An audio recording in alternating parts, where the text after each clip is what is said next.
don't do cocaine! He doesn't even know what it looks like. I don't know what it looks like! Oh, I was waiting for this one.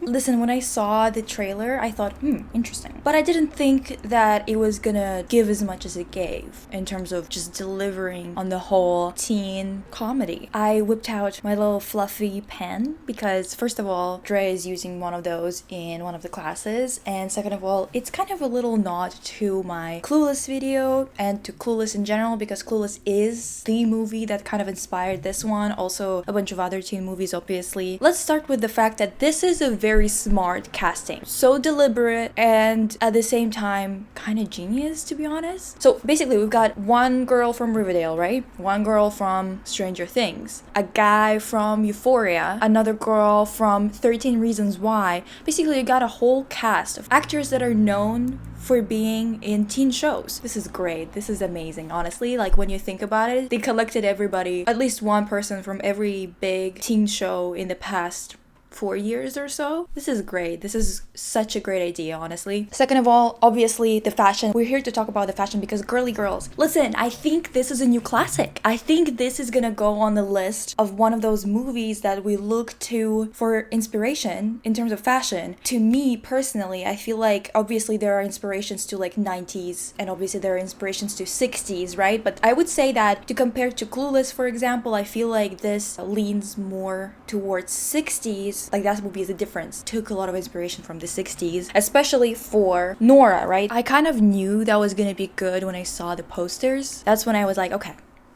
this might gonna be one of those Mean Girls, Clueless, Heathers, Jawbreaker kind of situations. We haven't had one of those in so many years. First of all, the look that I showed you just right now, this one, right? First of all, it's yellow, and I absolutely adore yellow, so I'm a little bit partial. I'm a little bit biased here, okay? So don't take me too seriously when I say that this is the best outfit, because it isn't. Like, there's a bunch of them that are quite good. I do love this one, I do. Is it a little bit like Cher? Yes, but also not quite, and that's what I love. Okay, Drea gave us so many looks. This one, I would say that this is not my favorite look, but I do think that this look is quite representative of our 2020 to 2022 kind of style. A lot of people were wearing this kind of neon colors that are see-through or sparkly. I think it feels very now, weirdly enough. Let me know if you think so or not, but the earrings, they were doing the thing, okay? Massive earrings is a thing in this movie, and I am obsessed. I think that that's great. I don't think that earrings were kind of that type of statement piece in many of those movies that we reference when we talk about teen movies that had great styling and great art direction and writing. The thing that you're gonna notice with Drea's character is that she will have a lot of hearts, a lot of sparkly things. She will have some of that 90s chic kind of style blended with really bright colors of the 2020s, you know. It is somewhat inspired, I think, by Malibu, specifically this types of looks, this one. Mostly I'm saying that because of the earrings, but just in general, this entire outfit reminds me of Barbie. If it was pink, it would be just Barbie, right? But even though it doesn't have that same color, I think this is red. Maybe it's kind of pink, I guess. I don't know. But it's not Barbie pink, right? But it still reminds me of Barbie. As you can see with Nora's outfits, there's a lot of 60s influence. The flower motif that's kind of reminiscent of Mary Quant and what she's been known for. And also how Stella from Winx is Camilla's character, like in terms of styling. Can you imagine if we got this type of thing for Winx? Cocaine! This is sick and twisted, okay? Sick and twisted. Why can't we have good things? I mean, we do have this, though, so. The earrings are usually heart-shaped, they're big, they have either pearls or studs or some kind of stones. Genuinely, even like this look, for example, it was in the movie for like a little short scene, and still we got a look. It's great. It genuinely is. Oh, this is sickening. My makeup look is inspired by this look today. I love what it looks like. This outfit is fantastic. And so Winx. It's like making me angry.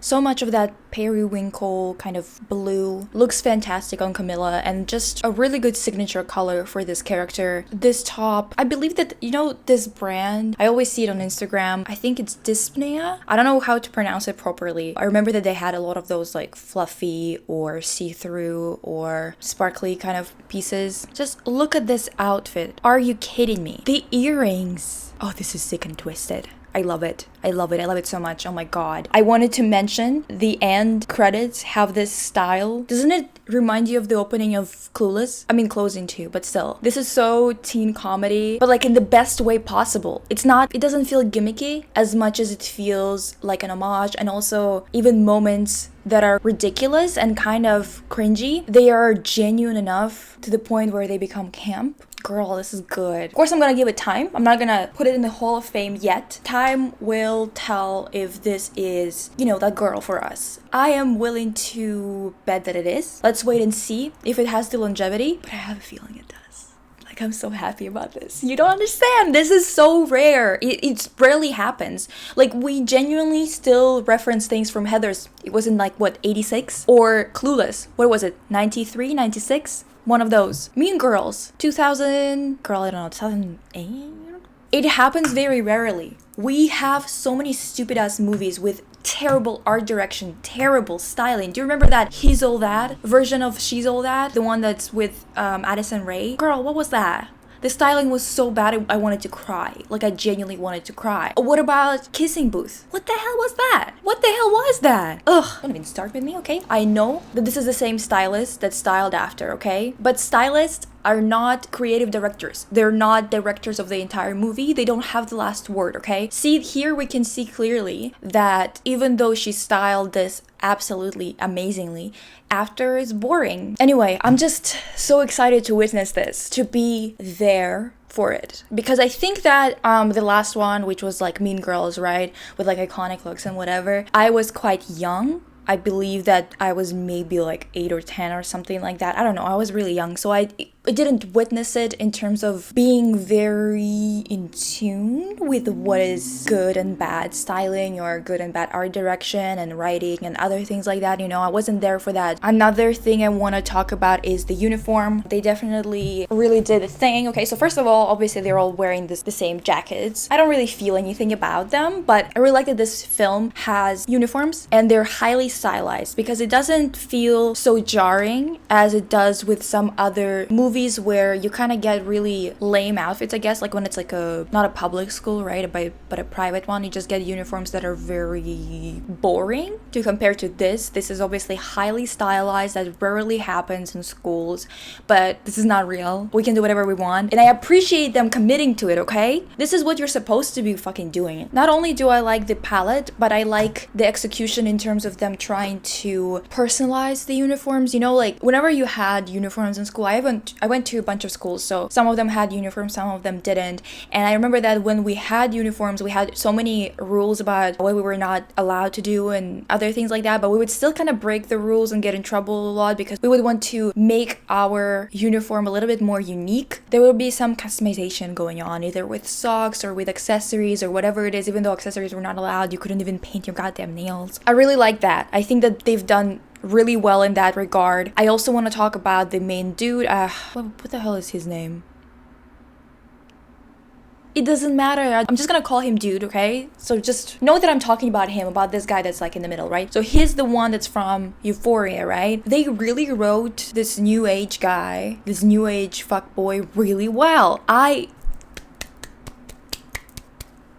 mean, come on. It's really good. He's the one who... Okay, you know what? Spoilers. She says while in the middle of a fucking video. Anyway, so that line that he says to Nora, where he's like, I just want to go backpacking and just like leave everything behind. This is all performative. Just the word performative and how it has been adapted to our vernacular in the world. Teenagers and young adults using it, whenever people use it, it's usually in such an annoying context that you just want to roll your eyes immediately. It's just so perfect the way that they wrote this guy. I swear to God, just the way that him cheating is twirled and twisted into this new age weird polyamorous, and he's like so feminist and whatever. It's just fantastic.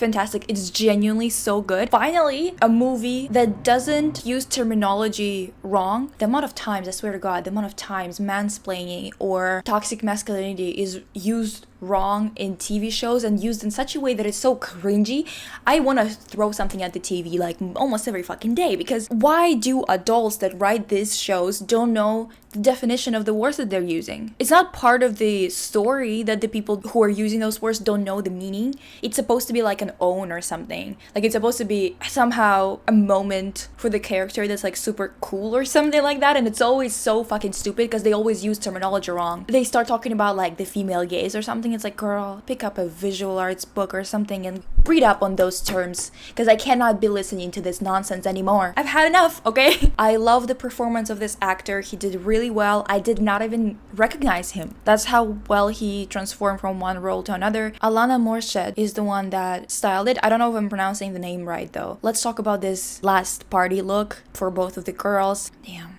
this is so good. Okay, this is custom. When I first saw Camilla wear this, I was like, this must be Versace. This must be Versace. I mean, look at the neckline, right? But then I thought about it and I was like, I would remember this color and I would remember this big chains if it was a Versace dress. Turns out it's a custom dress that was inspired by Versace dress. So look at this. Just, it looks so fantastic in the movie, the way that it moves and everything. Oh my god. Also, what the hell is going on with Netflix lately? I had to renew my Netflix subscription to watch this, and just tell me, please, explain it to me. Why on the fuck of the earth is it possible in the year of 2022 to have Netflix in 480, the quality? I'm sorry. $10 for 480 resolution? Are you genuinely insane? I don't understand what's going on. Like, why is it even an option? Why is it even not? Are we in 2005 all of a sudden? These two outfits are absolutely fantastic. The zipper top.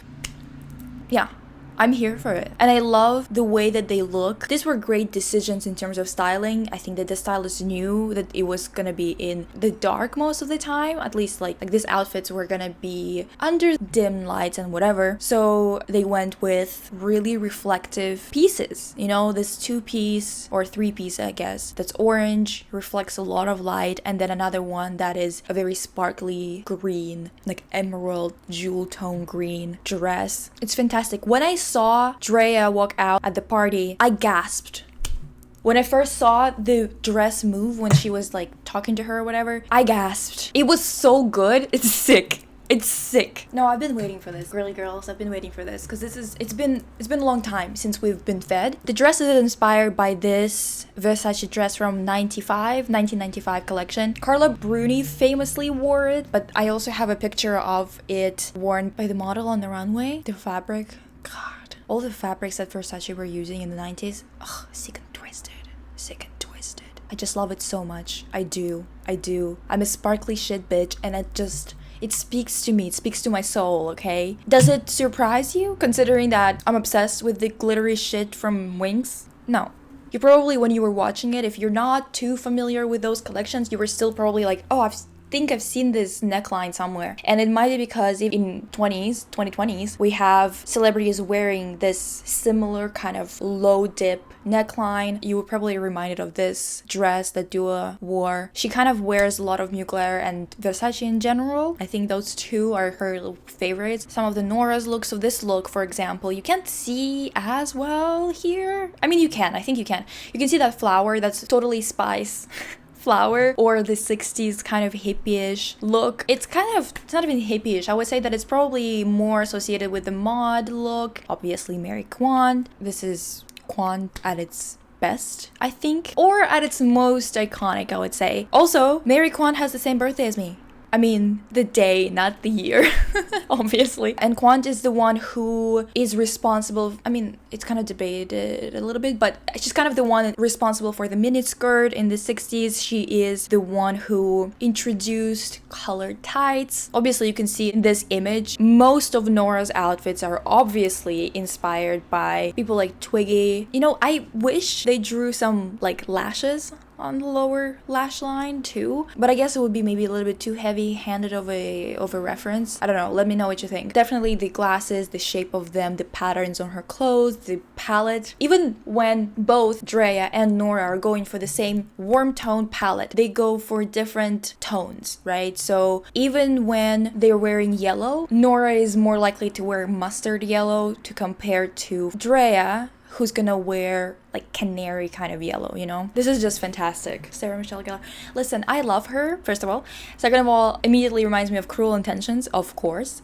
A movie that I weirdly watched at a very young age, and I shouldn't have seen it at that age, to be honest. It confused the hell out of me. I was asking a lot of questions after that, and my mom was confused as to why I even know about those things. But also an iconic look. She's got really nice looks in that movie, including that cross that opens up for Coke. Absolutely fantastic. It's iconic. What am I supposed to say? What am I supposed to do about this? Yeah, and I also wanted to mention that the main dude, he definitely is dressed in such a way that references probably all of the pseudo queer guys or guys that are saying that they're, you know, open-minded or that they are forward-thinking, the pearl wearers of our generation. And you know, the thing is, like, I can't even like say that guys shouldn't wear pearls or something, because I'm not gonna lie, I kind of fucking love that. I love pearls on everybody, on literally everyone. And especially, for example, I absolutely adore them in The Great on Peter. Do I? Yes, I do. I do. What am I supposed to do? What am I supposed to do? It also opens up a conversation about how they're not necessarily actually progressive in any type of way. They're just the type of guys who are in tune with what girls like and what will get them more attention or more chances with the people that they're attracted to. The ultimate fuckboy look of 2022, you know? This is just great. I love that it's immortalized in this movie. I absolutely adore it. This is gonna be one of those things we're gonna talk about with our grandchildren, you know, and being like, this is what our fuckboys look like. Nail polish and pearls. Like, let's talk about the movie itself. I'm not gonna explain what happens in the movie, just go watch it, honestly. Like, I know both Drea and Nora are kind of psychos, okay? Or they're like ambiguous in terms of their character. But to me, they seem quite interesting and more realistic because they're kind of ambiguous in terms of, are they a good person, are they a bad person, you know, that kind of stuff. And also because they are a representation of our deepest desires, I guess, in terms of doing revenge, right? And I don't know, I really enjoyed that. But I will tell you what, I am a Drea apologist. As much as I love Nora and I really liked her character and everything, she kind of went too far for me at the end with the whole like car accident stuff. At the same time, I know that Drea has done a bunch of shit too, like she poisoned an entire senior class, which is absolutely bonkers, you know? I'm gonna tell you why. I was like thinking about it, I was like, why am I an apologist for Drea but not for Nora? And then I realized their class. Yeah, I am a lower class apologist. If they go bonkers and they roll out the guillotines, I say, yeah, that makes sense. And I will probably be one of the people who are with them. Sorry to say that, but it's just the truth, okay? I am a lower class apologist. If you've got money and you're doing all that, why? What's the point? With Drea, she wanted revenge because he didn't actually get any consequences the first time, he didn't get them the second time, right? But with Nora, she saw that Drea got majorly fucked over and lost so much about her whole social standing. And she was already, the thing is, for her social standing was her only ticket into actually surviving in that society, and she still needed to go through Yale, and if she wouldn't have them on her side, I doubt that it would actually work out very well just because of how cliquey that society is. And I feel like it was already kind of too much for her, right? But then Nora saw that and still decided to go further. But at the same time, I realized that I will be an apologist for anybody who's from a lower class. If there is one girl who did a bad thing, and then there's another girl who did a bad thing, and one of them is rich, girl, I won't feel bad or support the rich girl. I don't care. If Drea killed somebody, I would say, you know what? Life is hard. Her mom worked really hard for her and she doesn't have the privileges that you do. So I don't know why you're doing all that, but whatever. I'm sorry. It's just the truth, okay? I will never be on the side of the filthy rich, okay? Because these guys are not just like well off. They're not just like, oh, upper middle class or even lower upper class or something. No, they're like rich. Those people didn't get their money doing good things, okay? Anyway, I love this. I am super excited about it. Oh, and also I wanted to talk about Camilla's look for the premiere, right? This is a Versace look, okay? So I knew when I saw it, I was like, oh, I think this is a Versace. I checked it is a Versace. I don't love this look. It has nothing to do with Camilla. Camilla looks fantastic. It's not even with the color. I like the color. It's a very interesting color and it looks good on her. It's the corset, the way that it is, the way that it's made. It's making the rib cage bigger. And what for? Like, what's going on there, you know? I don't know, it's just not well fitted and it's bothering me. But it makes so much sense that she wore a Versace dress to the premiere. It makes a lot of sense. The most iconic look from the movie was inspired by Versace. It makes sense. I don't know, I was excited to see that. I thought it was a really good choice by her stylist or her. I don't know who decided that. This might be our new classic, babes. I'm not playing around. This is great. This is fantastic. I'm so excited. I will see you soon with another video. I think that I'm gonna post it pretty soon because it's gonna be on Fate the Wing Saga, the fashion in it. I have a Patreon. I posted a new video there, and I have a new patron who is Drea Arts DA, which is funny because Drea. This is the right video for you, babe. Come on. Bye.